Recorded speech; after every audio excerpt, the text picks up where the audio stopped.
Welcome to evening press conference by Smriti Irani जी।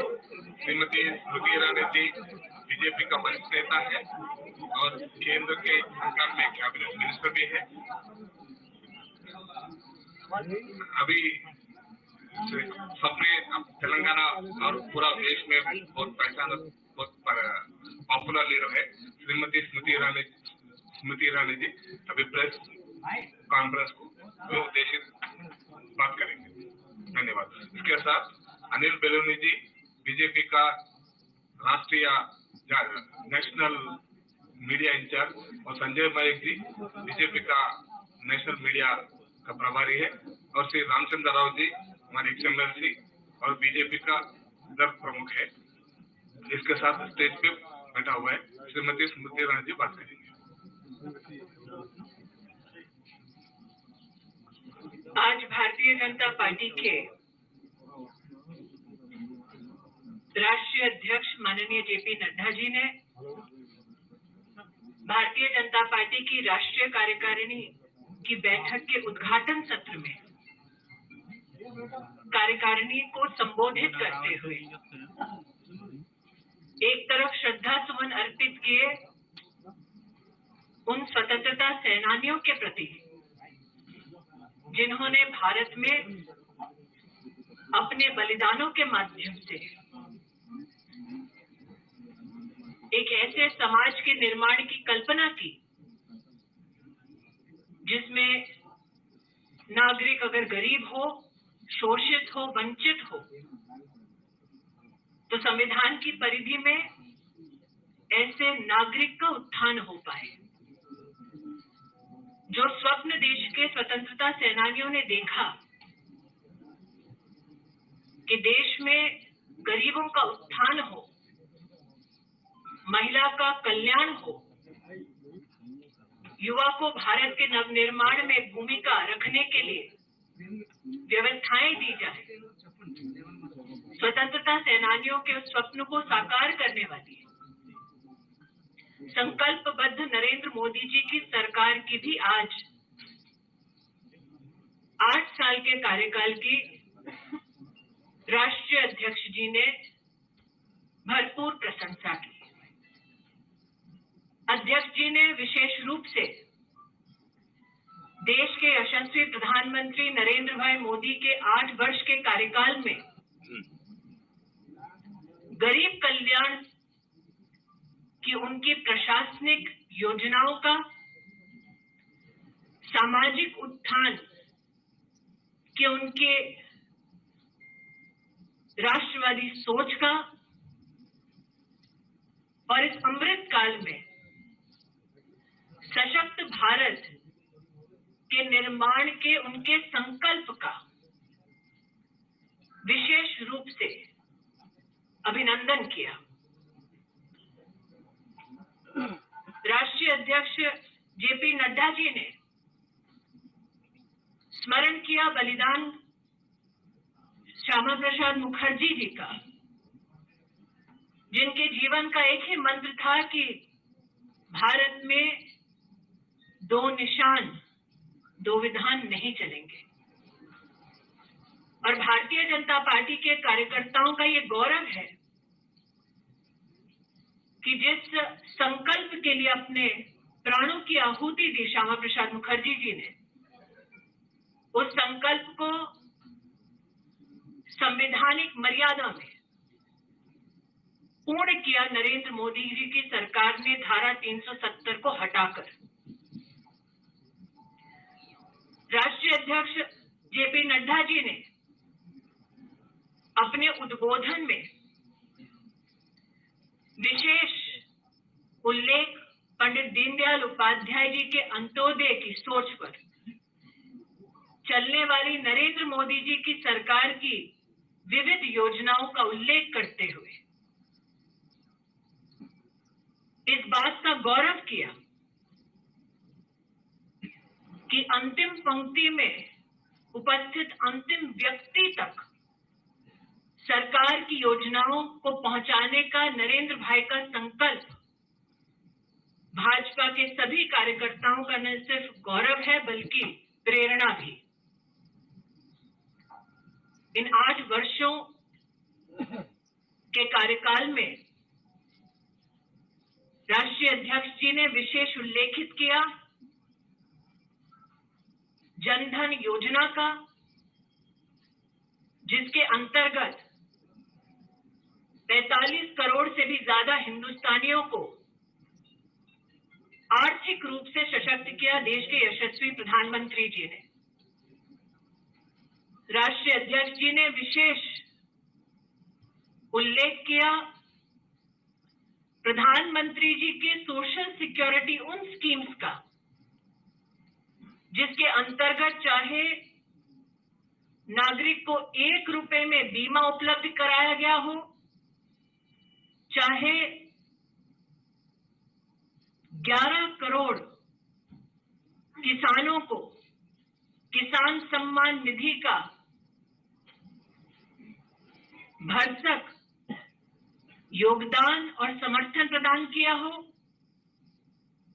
चाहे वो भूमिका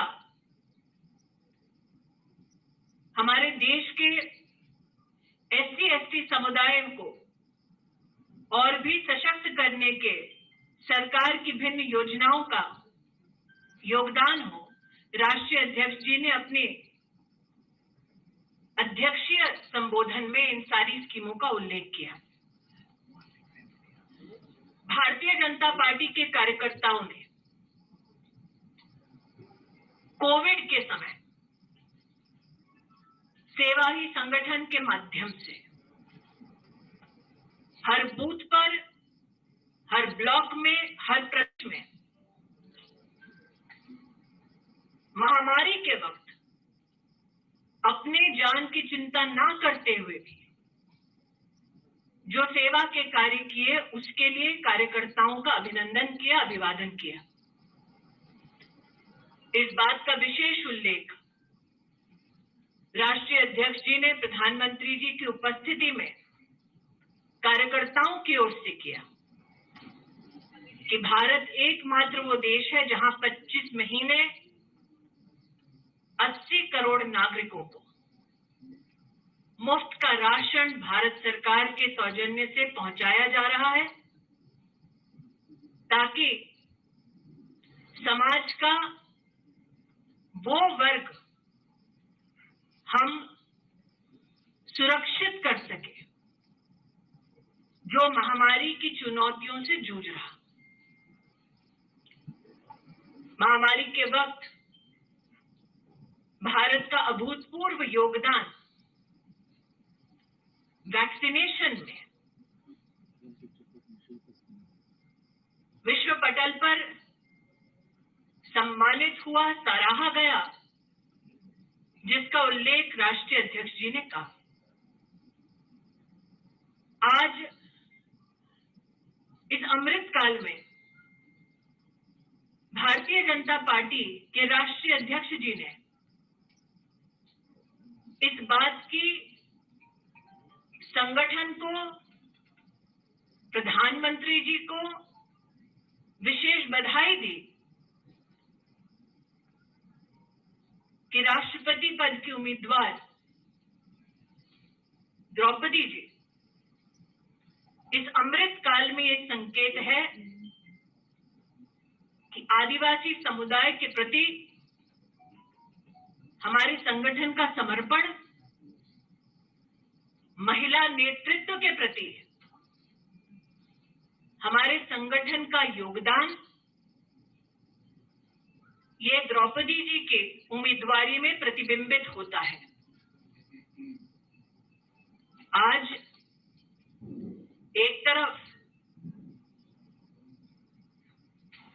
प्रधानमंत्री जी के यशस्वी कार्यकाल की बधाई देते हुए राष्ट्रीय अध्यक्ष जी ने इस बात की ओर भी देश का ध्यान आकृष्ट किया कि राजनीतिक पटल पर राष्ट्र के उत्थान का ये संकल्प प्रधानमंत्री जी का मात्र 8 वर्षों की सेवा तक सीमित नहीं है। 20 वर्षों तक सतत संवैधानिक पद पर रहकर प्रधानमंत्री जी ने समाज कल्याण और गरीबों के उत्थान के लिए जितने भी कार्य किए, वो हम सब कार्यकर्ताओं के लिए प्रेरणा है। राज्य में चुनावी सफलता के संदर्भ में राष्ट्रीय अध्यक्ष जी ने विशेष बधाई दी उत्तराखंड, उत्तर प्रदेश, मणिपुर और गोवा के कार्यकर्ताओं को और आभार व्यक्त किया इन प्रदेशों की जनता के प्रति। एक तरफ समाज कल्याण का संकल्प लिए भारतीय जनता पार्टी की सरकार केंद्र में और प्रदेशों में काम कर रही है, दूसरी ओर भ्रष्टाचार और वंशवाद से पनपे हुए विपक्षी पार्टियां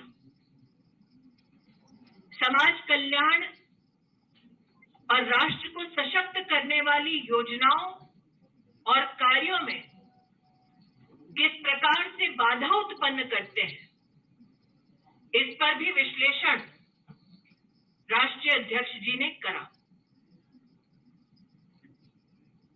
एक विशेष आभार, एक विशेष टिप्पणी राष्ट्रीय अध्यक्ष श्री नड्डा जी ने पश्चिम बंगाल, केरल और जम्मू कश्मीर के कार्यकर्ताओं के संदर्भ में किया। राष्ट्र इस बात का साक्षी है कि हमारा कार्यकर्ता बंगाल, केरल में किस प्रकार से मौत के घाट उतारा जाता है। राष्ट्र इस बात का साक्षी है कि हमारा कार्यकर्ता जम्मू कश्मीर में अलगाववाद का सामना राष्ट्रीय संकल्प के साथ भारत के परचम के तले कैसे अपना योगदान देता है। इन तीनों प्रदेशों के कार्यकर्ताओं के शौर्य और बलिदान को राष्ट्रीय अध्यक्ष जी ने नमन किया। आज एक तरफ राजनीतिक और आर्थिक प्रस्ताव के अंतर्गत चाहे वो डिजिटल इंडिया की योजनाओं की सफलता हो, चाहे वो गतिशक्ति कार्यक्रम के माध्यम से भारत में लॉजिस्टिक्स इंफ्रास्ट्रक्चर की दृष्टि से अमूलचूल परिवर्तन की व्यवस्था हो, चाहे महिला कल्याण के संदर्भ में 11 करोड़ शौचालय का निर्माण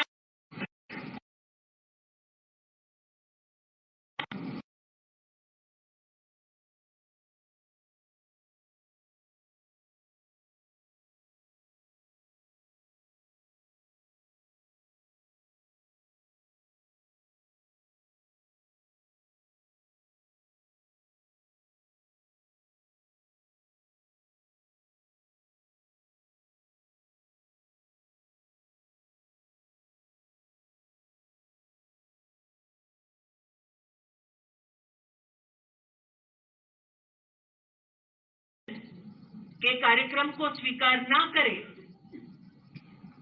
इन सब पर विपक्ष की भूमिका डिस्ट्रक्टिव रही, इसका उल्लेख राष्ट्रीय अध्यक्ष जी ने किया।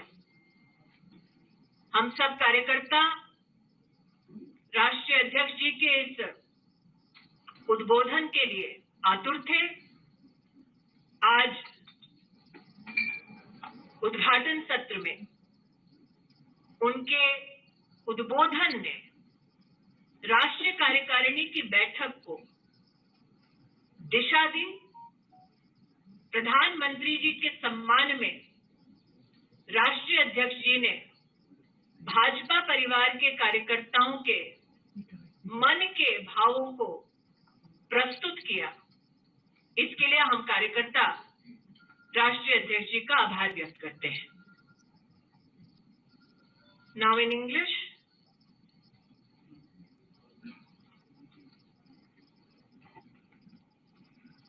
Today, the National President of the Bharatiya Janata Party, Shri J.P. Nadda,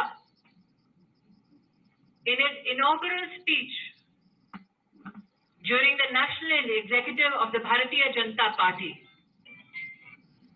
paid homage to those who gave their lives in the Indian freedom struggle. The Honorable President reminded the nation at large of the sacrifices made by citizens during the Indian freedom struggle who hoped to build a resilient nation where every citizen has access equally to opportunities, where women who are emancipated lead in various stratas of society, and where the young receive assistance and support to serve the nation at large. It is this dream of those who gave up their lives for our nation's freedom. It is this promise to build a strong India that is being diligently served by the Honorable Prime Minister of India, Shri Narendra Modi. In his inaugural address, the National President of the Bharatiya Janata Party expressed gratitude of every BJP Karyakarta towards the Honorable Prime Minister for his 8 years of leadership, good governance, and empathetic administration as the Prime Minister. While the National President celebrated the good governance of the Honorable Prime Minister's 8 years of service, he joined the Karyakartas of BJP to acknowledge his consistent service of 20 years in public office. Today, the National President, Shri J.P. Nadda, in his inaugural address, highlighted the sacrifices of Shama Prasad Mukherjee, who gave his life so that we as a nation could stand under one flag, united by one constitution. The National President, Shri Nadda, gave thanks to the Honorable Prime Minister and the Honorable Home Minister for their stand historical in the Indian Parliament on Article 370. On the other hand, it is my party's pride that Deen Dayal Upadhyay ji spoke of emancipation of the poor, spoke of justice for all, spoke of equal opportunity to every citizen. It is that promise of Deen Dayal ji that has been kept by the Honorable Prime Minister through his various schemes that are particularly dedicated to the poor citizens of our country. The National President today expressed express his salutations for the responsible, pro-poor government of Narendra Modi. Nadda ji today, in the inaugural speech, spoke elaborately on various government schemes, be it Jan Dhan Yojana, which has provided economic support and emancipation of close to 45 crore Indian citizens, or programs such as the Pradhan Mantri Awas Yojana, which has given housing to over 3 crore citizens. He also spoke eloquently about the various social service schemes ranging from Pradhan Mantri Suraksha Bima Yojana onwards to policies and programs dedicated to farmers in our country. The national president was particularly pleased to express our gratitude to the Honorable Prime Minister with regards to schemes dedicated to emancipation of women,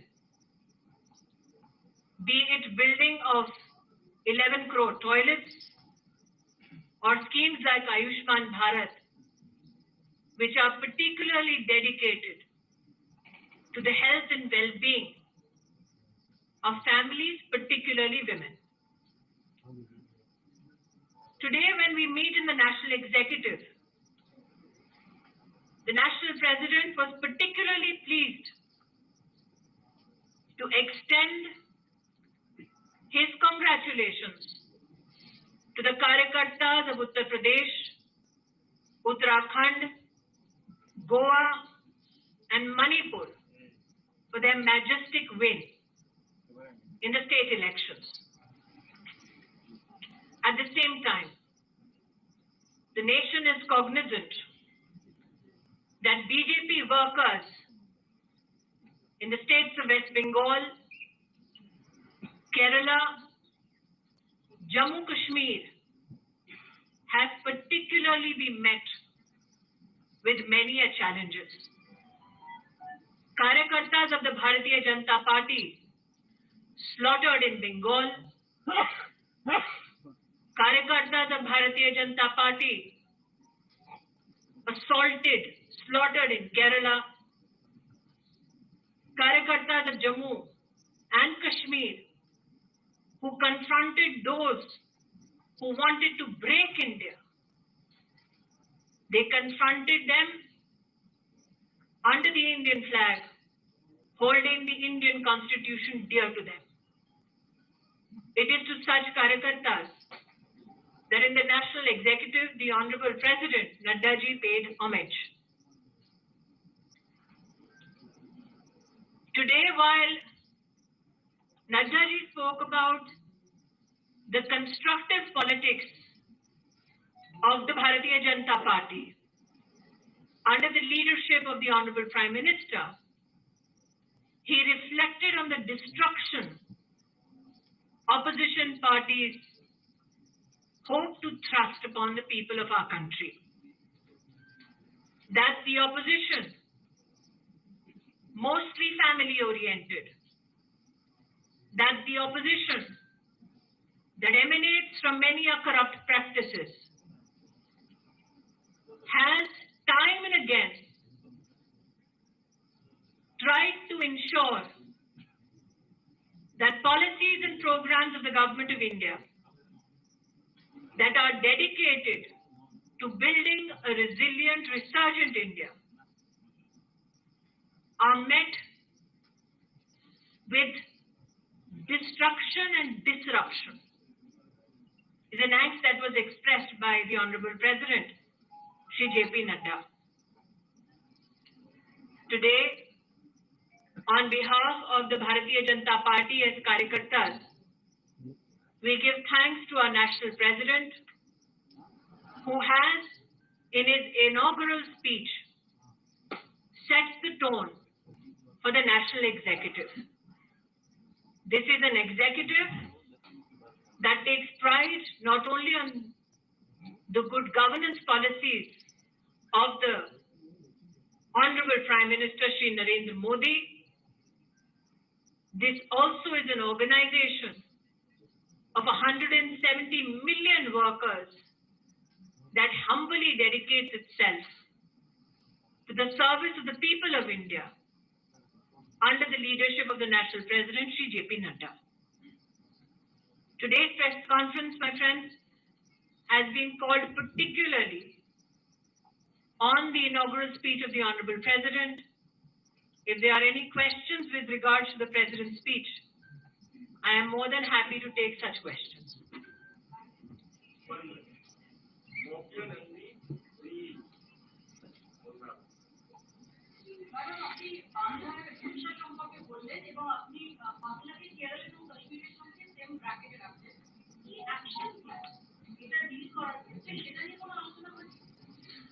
আজকে যে আমাদের রাষ্ট্রীয় अध्यक्षजीर भाषणটা আমি এখনই উল্লেখিত করলাম ওটার মধ্যে बांग्लाয় और यहाँ पे कुछ रिपोर्टर्स चाहते हैं कि बांग्ला में नहीं हिंदी या इंग्लिश में आपको उल्लेखित करूं।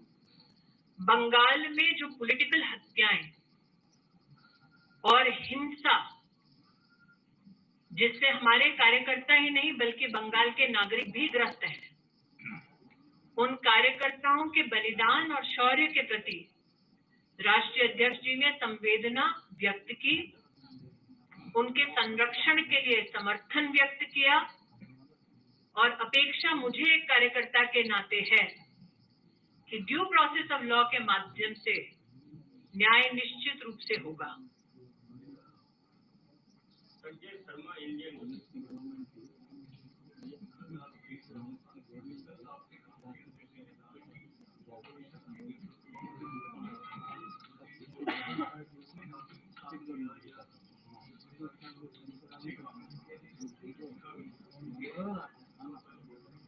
मैं इतना ही कहना चाहूंगी, चाहे वो धारा 370 हो, चाहे वो जनधन योजना की प्रस्तुति हो भारत के राजनीतिक पटल पर, चाहे वो वैक्सीनेशन का ही क्यों ना कार्यक्रम जिसके अंतर्गत सरकार की मंशा की महामारी के इस आलम में हमारे नागरिकों का स्वास्थ्य की दृष्टि से संरक्षण हो, उस पर भी संदेह उत्पन्न करके बार बार विपक्षी पार्टियों ने गतिरोध प्रस्तुत किया। ये हिंदुस्तान का बच्चा बच्चा जानता है। नरेंद्र मोदी के तो विरोध में विपक्षी पार्टियां थी ही, लेकिन राष्ट्रीय अध्यक्ष जी ने आज अपने भाषण में इस बात का उल्लेख किया कि मोदी जी का विरोध करते करते विपक्षी दल देश का विरोध करने लगे। ये भी उनके लिए उचित नहीं है। राष्ट्र की कुछ ऐसी दरकार है जिन पर विपक्षी पार्टियों को राष्ट्रहित में सोचने की जरूरत है, लेकिन ये दुर्भाग्य है कि विपक्षी पार्टियां अपने राष्ट्रीय दायित्व से अपरिचित हैं।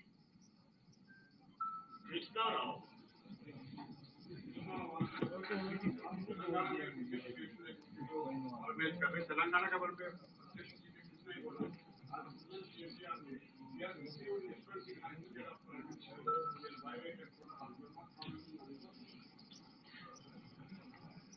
As somebody who has the privilege of serving under the leadership of the Honorable Prime Minister, the Prime Minister from his first day in office has given a clarion call for cooperative federalism.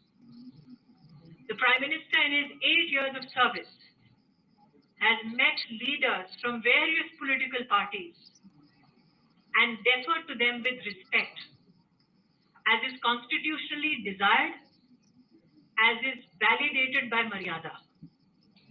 That KCRG has not only disrupted what has been constitutionally a federal protocol in our country, that he has broken Maryada constitutionally, politically, culturally, societally reflects on him.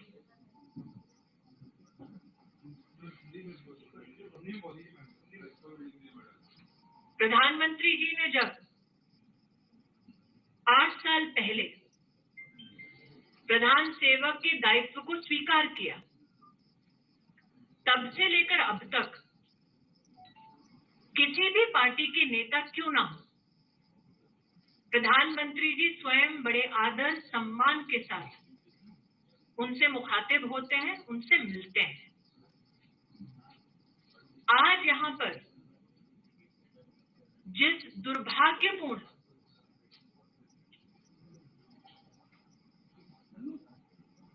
Behaviour का आपने वर्णन किया, वो न सिर्फ संवैधानिक मर्यादा का उल्लंघन है, बल्कि भारत के संस्कार और मर्यादाओं का भी उल्लंघन है।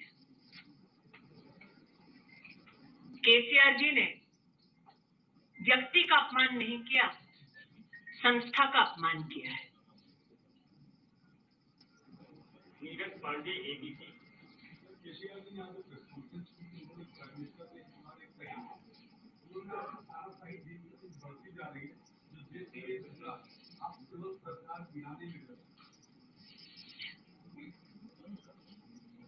तानाशाह वो जो संविधान की मर्यादा को भंग करे, और आज तेलंगाना की धरती पर संविधान की मर्यादा भंग करने वाले का नाम केसीआर जी है।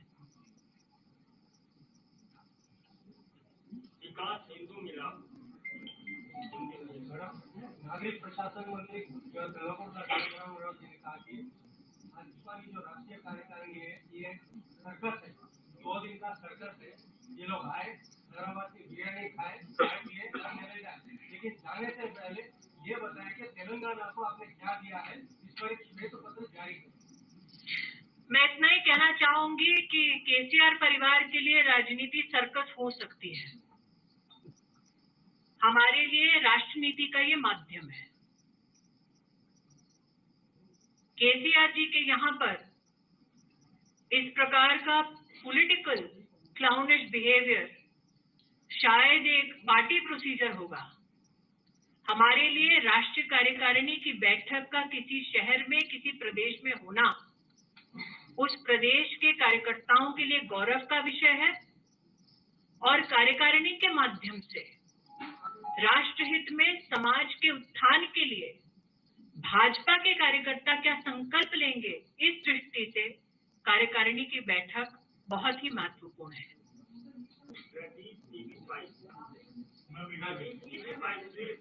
You will have to pose that question to me.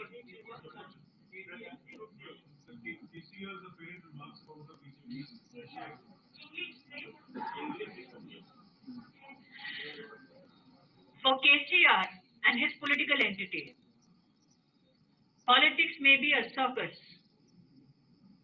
People in his party may be affiliated to clownish political behavior, and he may not take politics with the seriousness that it deserves.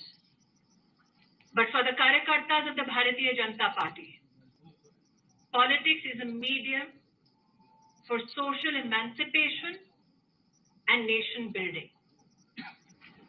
For every Karyakarta of the Bharatiya Janata Party to host or to participate in the national executive is a matter of great pride, for it is in such a national meeting that we not only pay homage to the contribution of our citizens, we also take oath to serve our country better. My question is an extension. KTR said what Telangana does today, India follows tomorrow. Modi is almost following every program of What Telangana is doing today is dynastic politics. India will never follow it.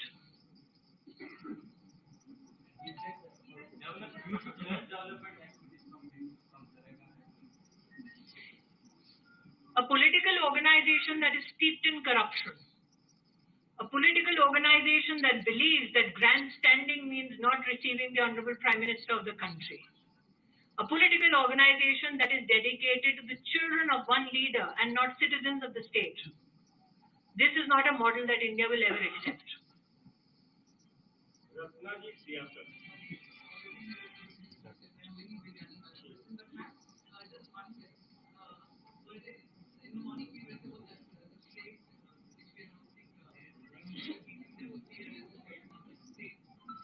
Ma'am, there are political resolutions and economic resolutions that are to be tabled, and I think post that resolution, Anilji and his team will ensure that you receive adequate information.